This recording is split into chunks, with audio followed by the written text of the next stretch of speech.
예수님은 천국을 밭에 비유했습니다. 천국은 마치 밭에 감춘 보화와 같으니 사람들이 이를 발견 후에 숨겨두고 기뻐하며 돌아가 자기의 모든 소유를 팔아 그 밭을 사느니라. 가정은 하나님이 주신 천국의 밭이에요. 여기가 우리의 낙원이라. 가정에 천국의 기쁨이 있습니다. 가정에 천국의 찬송이 있습니다. 가정에 세상에서 쉴 수 없는 안식이, 평안이 가정에 있습니다.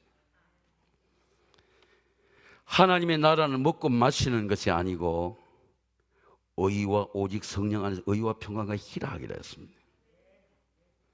근데 가정의 밭의 보배가 제가 기도해 보니까 부모님입니다.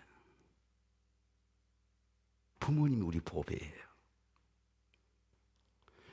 부모가 왜 보배입니까? 부모가 없는 사람이 없어요. 부모님을 통해 생명을 주시기 때문입니다. 우리 손녀가 저한테 편지를 줬는데 오늘 어버이날이라고 서울의 할아버지 할머니께 편지를 써서 전해주더라고요. 할아버지 보고 어버이날이라고 전해줘요. 할아버지 할머니가 없으면 자기의 생명이 없습니다. 깨닫게 되는 날이 있습니다. 하나님께서 부모를 통해서 생명을 주십니다.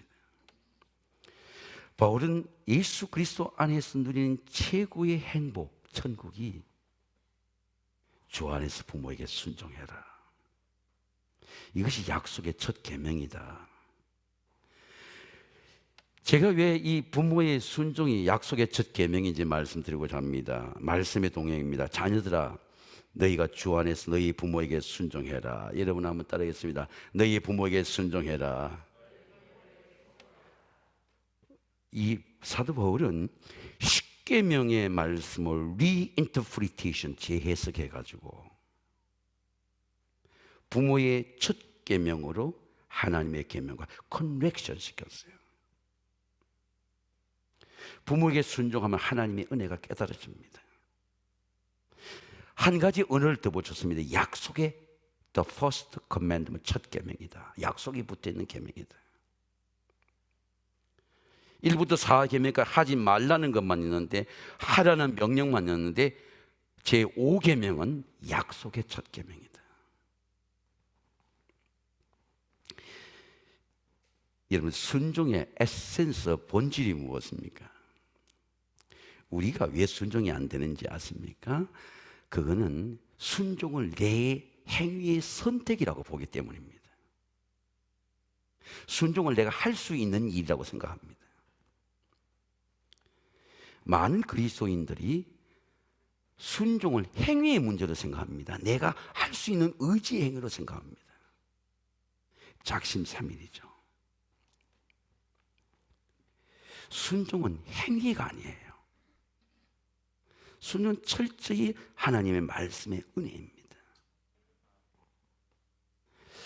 이삭이 왜 평생 순종했을까요? 여러 가지로 아버지보다 부족해요.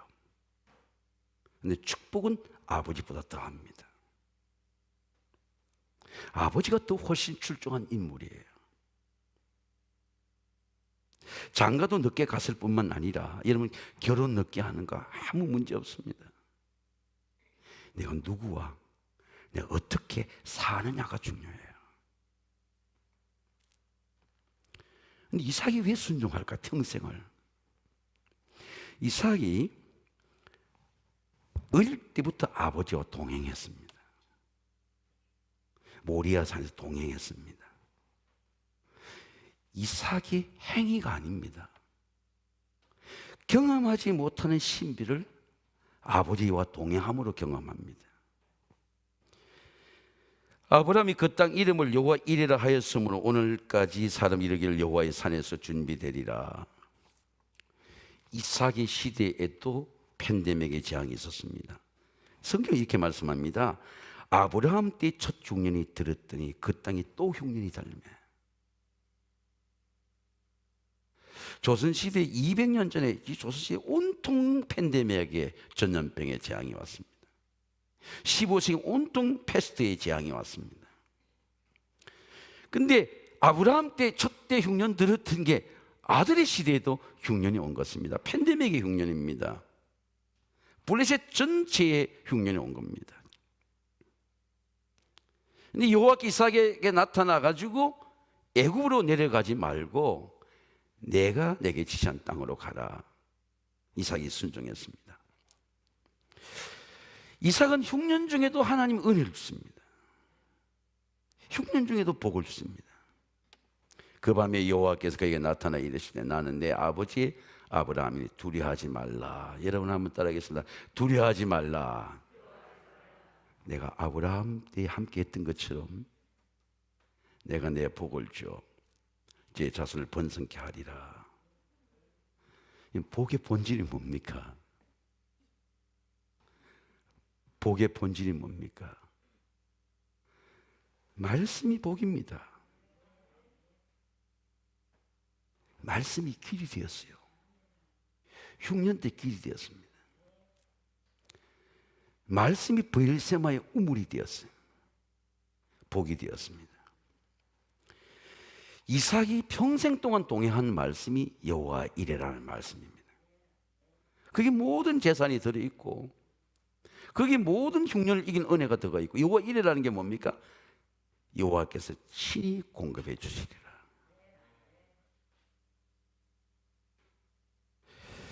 그런즉 너는 알라 오직 내 하나님 여호와는 하나님이시여 신실하신 하나님이라.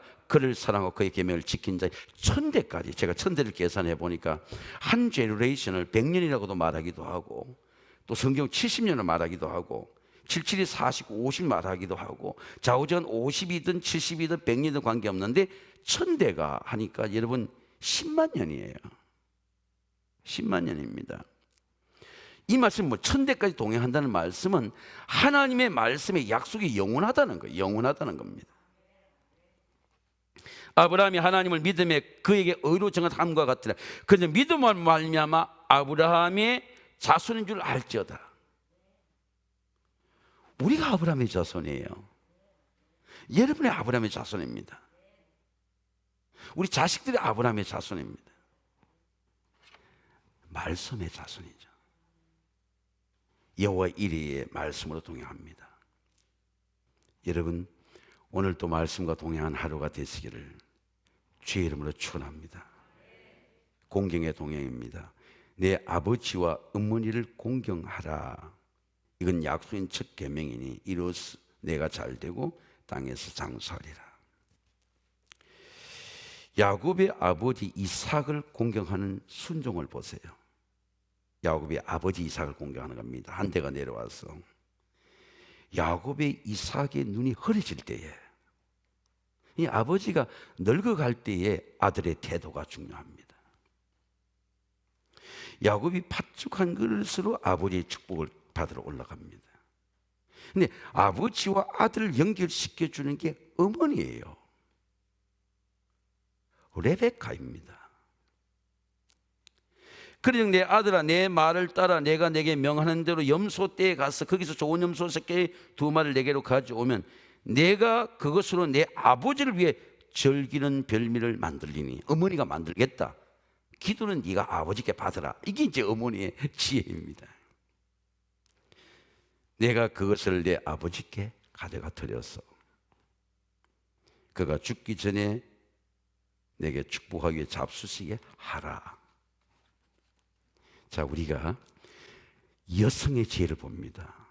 왜 가정에서 어머니가 중요한지, 왜 가정에서 아내가 중요한지. 지혜로운 여인은 집을 일으킨다 그랬습니다.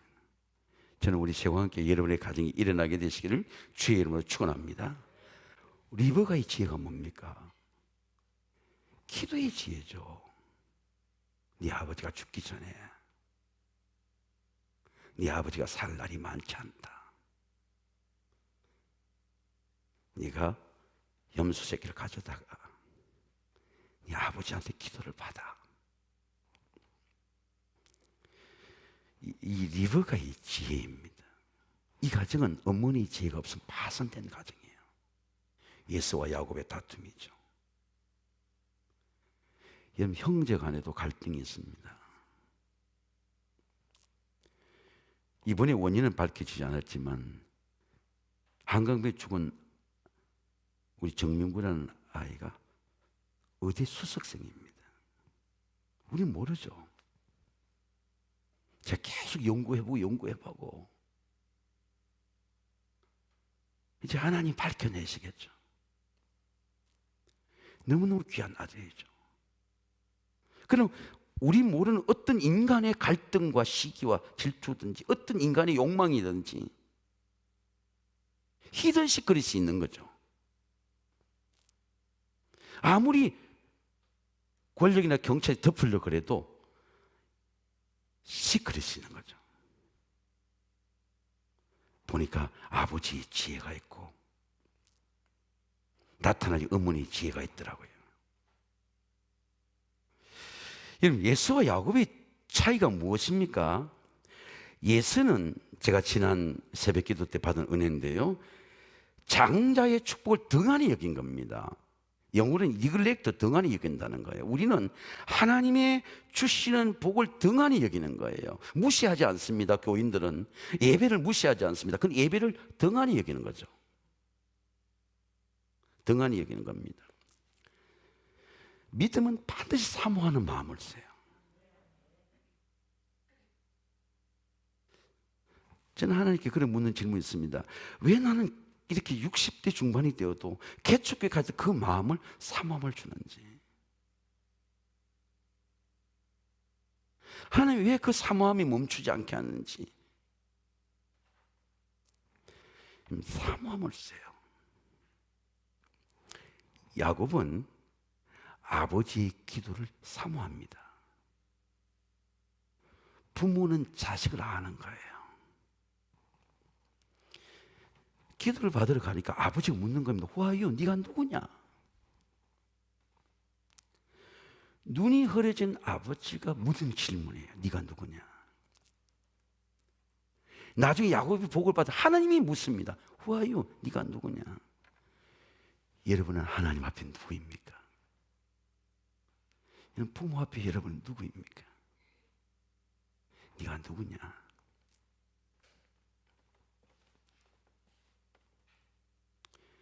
이삭의 아들이 이르되 내 아들아 내가 어떻게 이렇게 속히 잡았느냐? 그가 이르되 아버지 하나님 여호와께서 나를 순조롭게 만나 하셨나이다.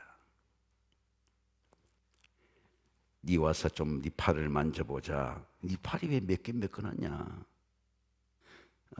네 팔이 왜 네 보이스가 왜 예수의 보이스가 아니냐?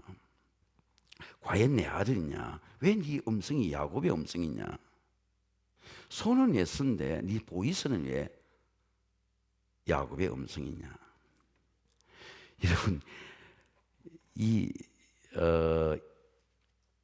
이삭이 예수와 야곱을 혼동했다고 생각합니까?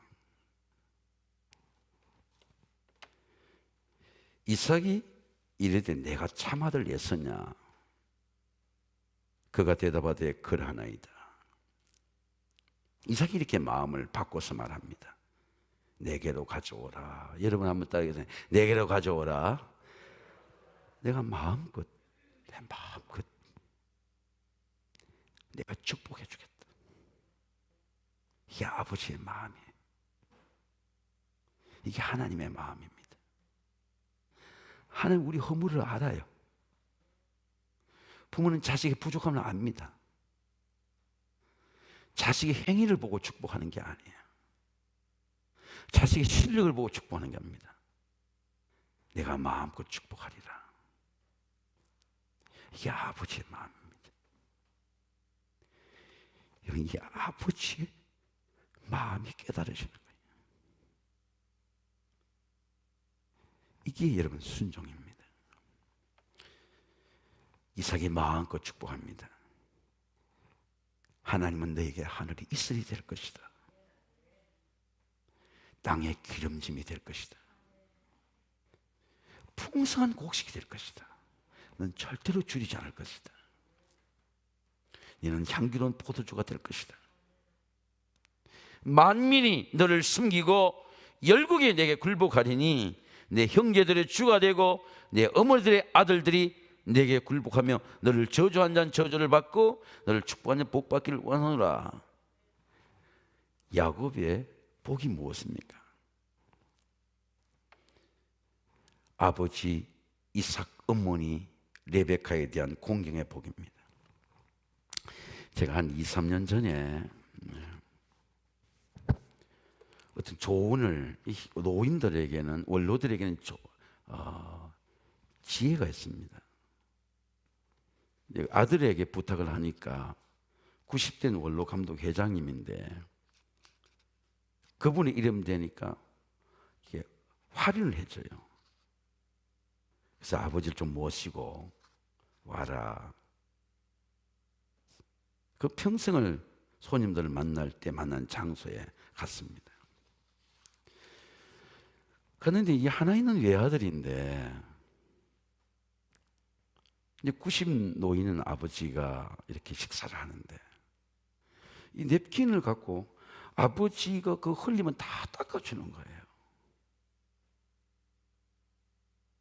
그리고 아버지가 귀가 잘 안 들리니까 아버지와 저 사이에, 대화 사이에 도감도 그러고 말을 물으니까 이 언어 다시 전달해 주는 거예요. 근데 하나도 싫은 표정이 없어요.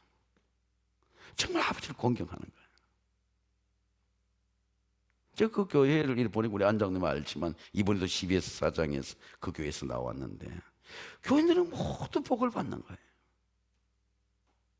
연합기관에 장에 복을 받는 겁니다.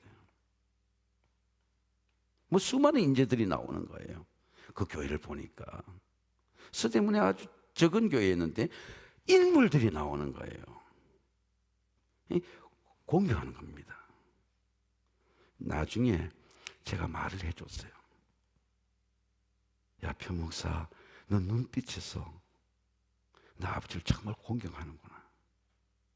그 아버지를 모시고 차를 태워서 쫙 가는 겁니다. 제가 학교 다닐 때부터 아니까 가는 거예요.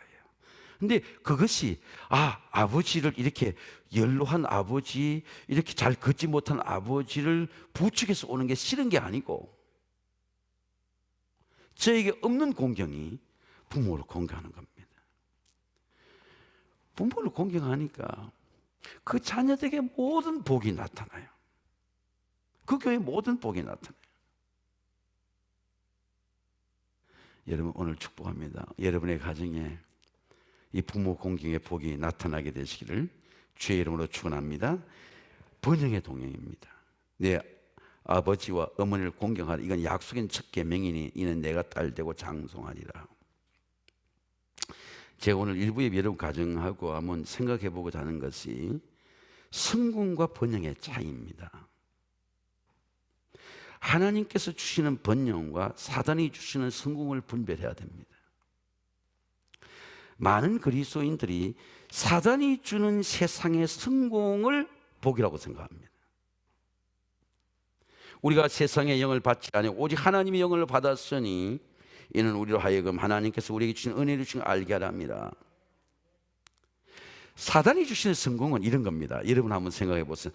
사단이 주시는 성공은 어떤 성공이든 하나님께 대한 감사가 없습니다. 감사가 없습니다. 그 재물이든 지위든 뭐든 간에 하물며 진정한 감사가 없습니다. 교만입니다. 이건 성공할수록 교만해지는 겁니다. 부려지는 거죠. 하나님의 은혜가 없는 성공은 바벨탑과 같습니다. 내가 열심히 살아가는 것 같은데 어느 날 우르륵 하고 무너지는 겁니다. 사람의 힘으로, 지식의 힘으로, 재물의 힘으로 내가 열심히 평생을 살아 올렸는데 마지막은 허물어지는 거예요. 하나님을 알되 내가 이렇게 하나님이 지위를 주고 물질을 주고 번영을 주고 은혜를 주면 내가 하나님을 영화롭게 해야 되겠다는 생각이 드는데 그런 생각이 안 들어요. 그런 생각이 안 듭니다. 이 바벨탑의 성공입니다. 오히려 허망하고 어두워지는 거예요. 그리고 스스로 야, 나는 지혜가 있어, 나는 총명해, 나는 친구보다 공부 잘해, 이런 생각을 하게 되는 겁니다. 썩어지지 아니하는 하나님의 영광을 썩어질 새와 짐승을 다니는 동물의 우상으로 바꾸었느니라.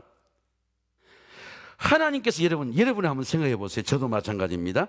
하나님께서 어떤 지위든지 질병에 치유든지 재물이든지 번영이든지 어떤 성공이든지 그걸 주실 때에 하나님에 대한 감사로 내가 응답해야 되겠다는 마음이 없으면 그것은 사탄과 마귀가 주는 성공입니다. 그건 곧 무너지는 날이 옵니다. 그건 우리가 알다시피 우리 한국 사회 거품처럼 거품입니다. 지금 한국이 OECD 국가 중에 이 코로나 바이러스의 이 K 방역이라고 많은 세상의 광고를 하고 신문의 보도를 받았지만 지금은 100위권 위로 몰려져 있습니다. 한국이 미국 사는 사람 걱정했는데 지금 미국에 있는 가족들이 한국을 걱정합니다. 왜? 한국은 데이터를 속이는 거예요. 데이터를 속이는 겁니다. 데이터를 홍보하는 겁니다. 성공을 가장하는 거예요. 평안을 가장하는 겁니다. 실제로는 버블 거품이에요. 잘 사는 것도 거품이고 건강도 거품이고 홍보하는 데만 주력하는 겁니다. 세상의 성공은 이렇게 꺼지는 날이 있습니다. 반드시 실패가 있습니다. 근데 하나님의 은혜는 실패가 없어요. 어떤 환경과 실패가 없습니다. 그가 내게 간구하니 그가 내게 응답하리라. 그의 환난 때에 내가 그와 함께하여 그를 건지고 영화롭게 하리라. 가난이 복이 되는 거예요. 아이들이 시험에 실패했습니다. 저는 시험에 많이 실패해 봤어요. 야, 넌 정말 실력이 없어. 자기 존재를 깨닫게 되는 게 시험이에요. 야, 공부해야 되겠구나. 내가 열심히 기도해야 되겠구나. 실패가 아닙니다. 전염병의 시험도 그렇습니다. 내가 말하기를 여호와는 나의 피난처라고 지존자는 나의 거처로 삼았으므로 화가 내게 미치지 못하며 재앙이 내 장막에 가까이 하지 못하리니 그가 너를 위하여 그 천사를 명하여 내 모든 길을 지키게 하십니다.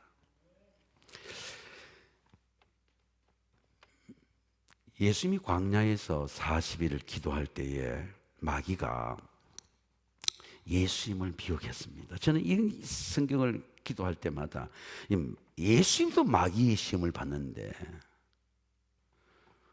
우리가 어떻게 마귀의 시험을 안 받겠습니까? 예수님 마지막 시험이 예수님을 산으로 데리고 올라갔어요. 야, 네가 나한테 경배하면, 엎드려 하면, 절하면 이 천하 만국의 권세를 너한테 주겠다 그래서 나한테 주겠다 그랬습니다. 네가 엎드려 경배하면 이 모든 것을 내게 주리라. 예수님은 하나님 외에 섬기지 말라. 사단의 죄를 거절했습니다. 세상의 성공을 경배하지 않는 은혜입니다. 세상의 것을 부러워하지 않는 은혜입니다. 제가 산에 이렇게 올라가 보니까 지난 주간에는 이렇게 아주 중요한 일이 있을 때는 제가 가서 기도합니다. 정말 중요한 일을 공항에서 해결을 했어요. 올라갈 때 제가 산 위에서 샤우팅을 할 수 없으니까 샤우팅한 안장놈의 말씀이 곧 시간에 올라와서 그 말씀 들었습니다. 우상과 귀신이 붙으면 떨어지지 아니하리라. 고린전서 10장에 대한 말씀이에요. 20절에 대한 말씀입니다. 그런데 그 말씀이 묵상이 되었어요. 근데 그때 제가 이렇게 산을 보니까 다 올라가 보는 데가 있습니다. 산에 가면 그냥 여의도도 보이고, 여의도 63빌딩도 보이고, 저 서울의 남산도 보이고, 그리고 강남에 또 보이고, 롯데타워까지 보여요. 관악산에서. 근데 아주 작게 보입니다. 근데 엄청나게 큰 건데 작게 보여요. 자, 제가 이제 물어보는 겁니다. 저한테 작게 보이는 게 거리의 문제입니까? 마음의 문제입니까? 시각의 문제입니까? 심령의 문제입니까? 우리 세상을 바라볼 때, 세상을 보는 리얼리티 실제가 우리 마음속에 들어올 때 작게 보이기도 하고 크게 보이기도 합니다. 그러면 세상에 큰 것이 나한테 작게 보여질 때 그것이 내 믿음의 문제입니까? 심령의 문제입니까? 시각의 문제입니까? 믿음의 문제이죠. 세상이 아무리 커도 내가 믿음을 가지면 작게 보이는 거예요. 작게 보이는 겁니다. 이게 은혜죠. 암이 아무리 커도 작게 보이는 거예요. 불면 날아가게 되는 것입니다. 여러분 건강하시기를 주의 이름으로 축원합니다. 작게 보이는 겁니다. 가난해도 부유합니다. 병들어도 강건합니다.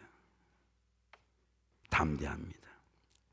믿음으로 세상을 보면 세상의 모든 걸 이기는 힘이 내 속에 있어요. 자, 다시 한번 제가 점검합니다. 산을 이렇게 걷는 기도를 하면요, 자기가 걸어온 길이 보여요. 쫙 계곡도 보이고 보입니다. 눈을 감고 기도하면요, 자기가 살아온 길들이 보입니다. 어릴 때 길들이 보입니다. 눈을 감고 이 가정의 달에 시간 여행을 한번 해보십시오. 그러면 하나님 나라가 부모님과 동행한 시간들이 보입니다. 그때 우리가 한번 기도해 보는 겁니다. 오늘 내 삶이 하나님의 은혜입니까? 아니면 내 실력입니까? 부모의 은혜입니까? 부모를 만났기 때문에 오늘의 번성이 있는 겁니다. 믿음의 부모를 만났기 때문에 내가 믿음을 가지게 되었고, 예배드리는 부모를 만났기 때문에 내가 예배드리게 되었고, 기도하는 부모를 만났기 때문에 내가 기도의 복을 받았습니다. 성실한 부모를 만났기 때문에 내가 성실한 사람이 되는 겁니다. 제가 지난 주간에 이런 기도가 되었어요. 내가 새벽이면 이렇게 바이오리듬으로 일어나는 게 내 믿음이냐, 내 의지냐. 기도해 보니까 우리 어머니의 스피릿 정신이에요. 새벽은 일어나서 소죽을 끓이고 밥을 하던 어머니 정신이 내한테 내려온 거예요. 나만 그런 게 아니고 형제들에게 내려온 겁니다. 그 정신이, 부모의 정신이 다 잘 살게 한 겁니다. 열심히 공부하게 한 거예요. 제가 지난 주간에 이제 목회자 모임에 가서 이렇게 잠깐 대천 시장을 이래 가는데 같이 걷는 우리 목회자에게 제가 선물을 했어요. 근데 광어가 말린 건데 제일 큰 것을 제가 주면서, 그분은 친가의 부모님은 양가 계시지 않는데 처가의 부모님이 아직 계세요. 이거를 장인 장모님께 갖다 드려라. 작은 부분을 제가 가져왔습니다.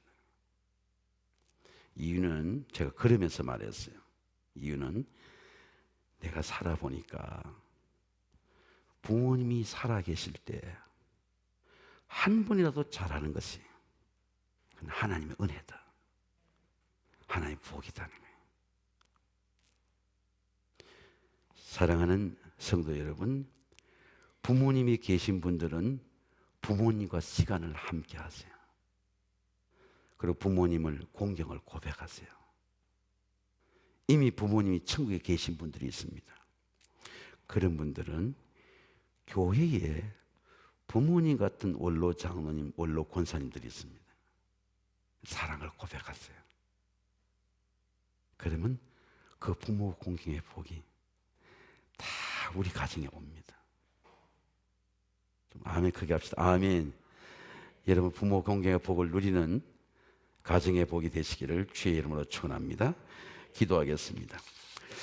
만물을 창조하시고 주관하시는 하나님 아버지, 우리 가정을 창조해 주시고 부모님께 순종할 수 있는 은혜를 주심을 감사드립니다. 우리 가정이 하나님 아버지를 모시고 예배드리는 가정, 부모님을 공경하는 약속의 계명에 순종하는 은혜를 주시고 사랑하는 자녀들을 주의 말씀과 교훈으로 양육하게 하옵소서.